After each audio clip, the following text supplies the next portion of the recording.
एक सर्वे हुआ था जो लिखा गया है रीडर डाइजेस्ट अलमाइनिक ईयरबुक में 1984 में, सन 1984 में। और ये सर्वे कहता था कि 50 साल के दरमियान सन 1934 से लेके सन 1984 तक के इन 50 सालों में सबसे ज़्यादा मज़हब कौन सा फैला, कौन से मज़हब में सबसे ज़्यादा बढ़ोतरी हुई।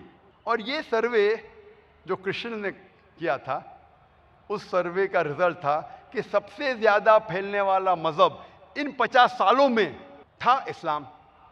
मैं ये पूछना चाहता हूं कि इन 50 सालों में सन 1934 से लेकर सन 1984 तक इन 50 सालों में कौन सी मुस्लिम फौज ने गैर मुस्लिम पर हमला किया और उन्हें इस्लाम कबूल करने पर ज़बरदस्ती की।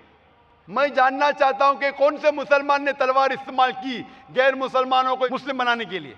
और ईसाईयत सिर्फ 47%, सिर्फ 47। इस्लाम 235% बढ़ा, ईसाईयत सिर्फ 47%, 47%।